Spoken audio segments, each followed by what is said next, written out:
আদর ও ভালোবাসা নিও। অনেক দিন তোমাকে দেখি না, আমার খুব কষ্ট হয়, কান্নায় আমার বুক ভেঙে যায়। আমার জন্য তোমার কি অনুভূতি আমি জানি না, তবে ছোটবেলায় তুমি আমাকে ছাড়া কিছুই বুঝতে না।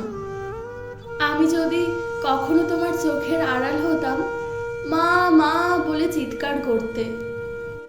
আমাকে ছাড়া কারো কোলে তুমি যেতে না।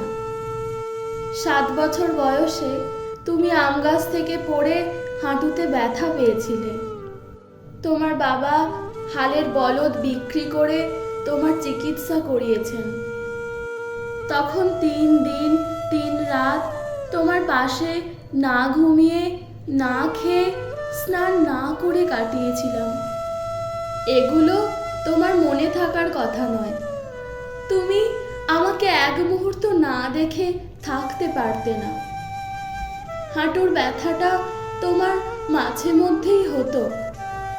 বাবা, এখনো কি তোমার সেই হাঁটুর ব্যথাটা আছে?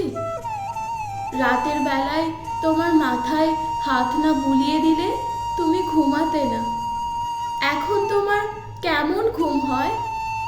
আমার কথা কি একবারও তোমার মনে হয় না? বিশ্ববিদ্যালয়ে পড়ার সময় আমার বিয়ের গহনা বিক্রি করে তোমার পড়ার খরচ জুগিয়েছি। তোমার প্রতি আমার কোনো অভিযোগ নেই। আমার জন্য তুমি কোনো চিন্তা করো না। আমি খুব ভালো আছি, খুব ভালো আছি। কেবল তোমার চাঁদ মুখখানি দেখতে আমার খুব মন চায়। আমি প্রার্থনা করি তোমাকে যেন আমার মতো বৃদ্ধাশ্রমে থাকতে না হয়। কোনো এক জ্যোৎস্না ভরা রাতে আকাশের দিকে তাকিয়ে জীবনের অতীত, বর্তমান ও ভবিষ্যৎ নিয়ে একটু ভেবে নিও। বিবেকের কাছে উত্তর পেয়ে যাবে। তোমার কাছে আমার শেষ একটা ইচ্ছা আছে।